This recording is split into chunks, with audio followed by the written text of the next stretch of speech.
प्यारे साथियों, स्वागत है आपके अपने channel amazing fact of GS पर।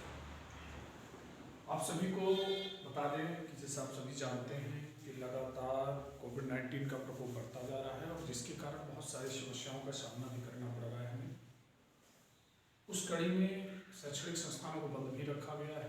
वैसे तो आप सभी परिचित भी होंगे कि आमतौर पे समय नहीं होता हम लोगों के पास, किंतु अभी सरकार का आदेश है जिसके दरमियान सभी संस्थानों को बंद रखा गया है। इसलिए हम आप तक अपनी बातों को पहुंचा सकें, स्टडी मटेरियल को पहुंचा सकें, आपका कहीं भी किसी भी तरीके से अध्ययन के क्षेत्र में कोई भी नुकसान न हो, इसलिए ऑनलाइन पोर्टल पर आकर के क्लास बनाई जा रही है। अन्यथा समय नहीं होता हम लोगों के पास। हमारा कोई ऐसा ऑब्जेक्टिव नहीं है या ऑब्जेक्टिव नहीं है कि आप इसे ज़्यादा से ज़्यादा शेयर करें, लाइक करें, कुछ भी करें। रिजल्ट मैटर ये करता है कि आप उन चीज़ों पर गौर करिए जो आपके एग्जाम से संबंधित हैं। आइए बात करते हैं। देखिए, हाल ही में ज्योग्राफी को लेकर के कुछ करंट अफेयर बने हुए हैं और इस करंट अफेयर को आपको ध्यान में रखना है। जैसे आप सभी जानते हैं कि लगातार कंटिन्यू कुछ ना कुछ नया ऐसा होता रहता है। बस चीज़ें वही होती हैं, मैंने कहा पहले भी, इर्द गिर्द घूमती हुई सारी चीज़ें होती हैं। उसी में हम कुछ पॉइंट हैं जिन पर चर्चा करना चाह रहे हैं। जैसे कि आपने सुना एक आया है ब्रह्मपुत्र सुरंग को लेकर के। तो देखिए, ब्रह्मपुत्र सुरंग हाल ही में चर्चा में है और सबसे पहले आपको जानना होगा ब्रह्मपुत्र नदी के विषय में। तो आप ये जानते हैं कि ब्रह्मपुत्र नदी जो है वो कैलाश मानसरोवर के चुयुंगडुंग हिमनद से निकलती है और निकलने के बाद पूर्व की ओर प्रवाहित होती है। वहां इसे तिब्बत रीजन में सांगपो नदी के नाम से जाना जाता है। फिर ये अरुणाचल प्रदेश में प्रवेश करती है जहां उसे दिहांग के नाम से जानते हैं। तदुपरांत ये असम में प्रवेश करती है जहां इसे ब्रह्मपुत्र के नाम से जानते हैं। तो देखिए, हाल ही में चर्चा में है ब्रह्मपुत्र सुरंग। अब ब्रह्मपुत्र सुरंग का क्यों चर्चा में, इसका सबसे बड़ा कारण आपको ध्यान रखना है क्योंकि यहाँ पर दो नेशनल हाईवे को आपस में जोड़ने का काम करती है। That is very important fact, so please attention.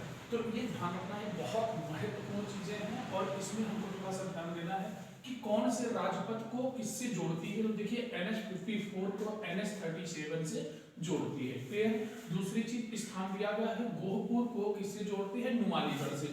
ये दोनों आपको याद रखना है, ठीक है ना। तो अभी हाल ही में चर्चा में है कौन सी, ब्रह्मपुत्र सुरंग। तो ब्रह्मपुत्र सुरंग की वजह से ये चर्चा में है, ठीक है। आइए बात करते हैं सलाल बांध की। तो देखिए, सलाल बांध को निर्मित किया गया है चिनाब पर। किस पे निर्मित किया गया है, चिनाब नदी पर। क्लियर। अब चिनाब नदी में आप देखिएगा तो सलाल जल विद्युत परियोजना भी हमारे लिए महत्वपूर्ण है और पिछले प्रीवियस पेपर में यूपीएससी के पेपर में पूछी जा चुकी है। यहाँ से पॉइंट आपका देखो आया हुआ है, कितने मेगावाट की जल विद्युत परियोजना है, तो 690 मेगावाट की जल विद्युत परियोजना है। किस नदी पर है, तो ये चिनाब नदी पर है। किस नदी पर है, चिनाब नदी पर। दूसरी आपको याद रखना है, चिनाब नदी का जो आप लोग देखेंगे स्वरूप जहां पे इसको बनाया गया है वो राज्य कौन सा है, तो राज्य जम्मू कश्मीर है। चिनाब को प्राचीन भाषा में कह सकते हैं या हम कह सकते हैं वैदिक साहित्य में, देखिए जो आपका नदी सूक्त है उस नदी सूक्त में चिनाब को बोला गया है अष्टनी के नाम से। किस नाम से, अष्टनी के नाम से। ये आपको ध्यान रखना है, ठीक है ना। तो चिनाब, दूसरी चीज आपको याद रखना है, चिनाब सिंधु नदी की सबसे लंबी सहायक नदी है, मुख्य नदी है चिनाब। क्लियर। अब इसमें देखिए रतले पट बिजली संयंत्र, ये बहुत महत्वपूर्ण क्वेश्चन, ये भी आपका यूपी पीसीएस में पूछा जा चुका है। तो इस बिहार से ये इंपॉर्टेंट रहेगा। ये हाइड्रो प्रोजेक्ट है सर। और इसी के साथ में आपको याद रखना है कीरू पन बिजली परियोजना, ये भी आपकी जम्मू कश्मीर में ही है। और किस नदी पर बना हुआ है, तो ये बना हुआ है चिनाब नदी पर।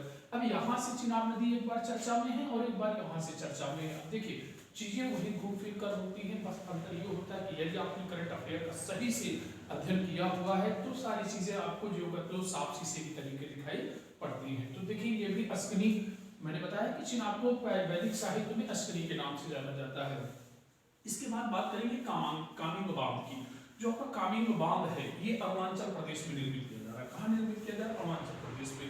आइए जरा देख लेते हैं इस हाइड्रो प्रोजेक्ट में विद्युत कितना उत्पादित करेंगे, तो 600 मेगावाट की विद्युत यहाँ उत्पादित की जाएगी।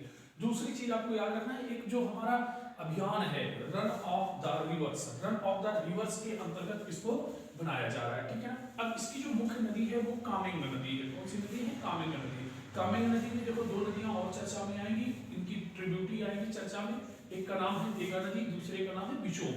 तो ये दोनों नदियां चर्चा में होंगी। इसका उद्गम कहाँ से होता है, कि गोरी चेन नामक पर्वत है। गोरी चेन नामक पर्वत कहाँ पाया जाता है, तो अरुणाचल प्रदेश में। बच्चों आमतौर पर होता क्या है, आप सभी पुलिस के लिए, SSC GD के लिए इत्यादि को जो पढ़ते हैं उनके लिए आप पढ़ लेते हैं नॉर्मल चीजें, जिनमें से जैसे दर्रा हमारा हो गया, प्रमुख नदियाँ हो गई, वहाँ की जनजाति भाषा हो गई, जनजाति हो गई, वहाँ का सेक्टर हो गया, के अलावा करंट अफेयर में बहुत सारी ऐसी चीज़ें होती हैं जो कॉमन बुक में आपको नहीं मिलती हैं, इसलिए यहाँ से आपको तैयारी करनी चाहिए। अच्छा, दूसरी चीज़ आपको याद रखना है, ये कामेंग नदी जो है ये गुम्फित नदी है। गुम्फित नदी कैसी नदी है? गुम्फित नदी, यानी मैं कह सकता हूँ कि नदियों के एक लघु तंत्र को हम लोग कह सकते हैं गुम्फित नदी। क्या बोल सकते हैं? गुम्फित नदी।